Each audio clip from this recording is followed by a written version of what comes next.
Multiple systems. ഈ thyroid എങ്ങനെ function ചെയ്യണം എന്നൊരു കഥ പോലെ നമുക്ക് മനസ്സിലാക്കാം. നമ്മുടെ ശരീരം ഒരു വലിയൊരു ഹ്യൂജ് കമ്പനി, ഒരു ഫാക്ടറി, ഒരു കമ്പനിയൊക്കെ ആയിട്ട് നമുക്ക് കാണാം.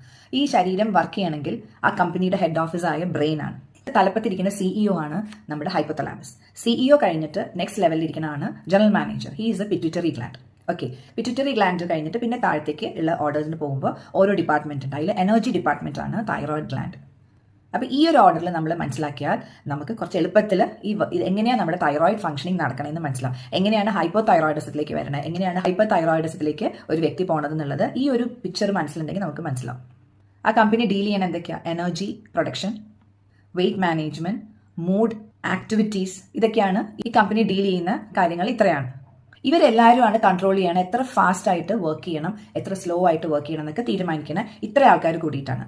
ഇപ്പം നോർമലി എങ്ങനെയാണ് വർക്ക് ചെയ്യണേ? കമ്പനിയുടെ സിഇഒ കമ്പനിയുടെ പെർഫോമൻസ് മോണിറ്റർ ചെയ്തുകൊണ്ടിരിക്കും എപ്പോഴും, അല്ലെ? എല്ലാം കൃത്യമായിട്ട് നടക്കണ്ടോ എന്നൊക്കെ മോണിറ്റർ ചെയ്തുകൊണ്ടിരിക്കും. അതേപോലെ നമ്മുടെ ഹൈപ്പോതലാമസ് എപ്പോഴും ചെക്ക് ചെയ്തുകൊണ്ടിരിക്കും, എല്ലാ ഫംഗ്ഷനിങ്ങും പ്രോപ്പറായിട്ട് നടക്കണില്ലേ എന്ന് ചെക്ക് ചെയ്തുകൊണ്ടിരിക്കും. ഇതൊക്കെയാണ് വർക്ക് സ്ലോ ഡൗൺ ആവണു, പ്രൊഡക്ടിവിറ്റി കുറയുന്നു, അപ്പൊ തന്നെ സിഇഒ മെസ്സേജ് അയക്കും ജനറൽ മാനേജറിന്, അതായത് ഹൈപ്പോതലാമസ് പിറ്റ്യൂട്ടറിക്ക് മെസ്സേജ് അയക്കുന്നു.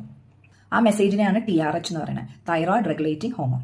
ഇതെന്തിനാണ്? അത് താഴെയുള്ള വർക്കേഴ്സിന് ഇൻസ്ട്രക്ഷൻസ് കൊടുക്കാൻ, to pick up speed. General manager എന്താ ചെയ്യുക? അതാത് ഡിപ്പാർട്ട്മെന്റിലേക്ക് ഇൻഫർമേഷൻ കൊടുക്കണ്ടേ?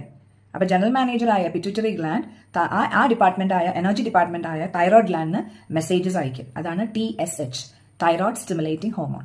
അപ്പൊ തൈറോയിഡ് ഗ്ലാൻഡിന് മെസ്സേജ് കിട്ടി ഇവിടെ ഫംഗ്ഷനിങ് സ്ലോ ആവണമെന്ന്. അപ്പൊ തൈറോയിഡ് ഗ്ലാൻഡ് എന്ത് ചെയ്യും? ഹോർമോൺസ് ആയ T3യും T4നെയും പ്രൊഡ്യൂസ് ചെയ്തിട്ട് പറയും എല്ലാവരുടെ അടുത്തും ചെന്ന് വർക്ക് ക്ലിയർ ആക്കാനും വർക്ക് സ്പീഡ് ആക്കാനും പ്രൊഡക്ടിവിറ്റി കൂട്ടാനും പറയാൻ പറഞ്ഞ് ഈ T3നെയും T4നെയും പറഞ്ഞു വിടും. ജോലി വേഗം തീർക്കാൻ, ഫ്യൂവൽ വേഗം ബേൺ ചെയ്ത് തീർക്കാൻ, ആക്റ്റീവായിട്ടിരിക്കാൻ ഒക്കെയുള്ള മെസ്സേജ് കൊടുക്കാനാണ് T3യും T4നെയും വിടുന്നത്.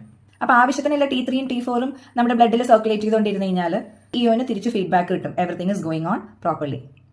സിഇഒ ഓർഡർ നിർത്തും. TRH, തൈറോയിഡ് റെഗുലേറ്റിംഗ് ഹോർമോൺ എന്ന് പറഞ്ഞാൽ TRH പതുക്കെ വിഡ്രോ ചെയ്യും, അതിനെ അവിടെ നിർത്തും. ഒരു വെൽ മാനേജ്ഡ് കമ്പനി ആയിട്ട് നമ്മുടെ ശരീരം അങ്ങനെ പോയിക്കൊണ്ടിരിക്കുന്നു. ചില സമയത്ത്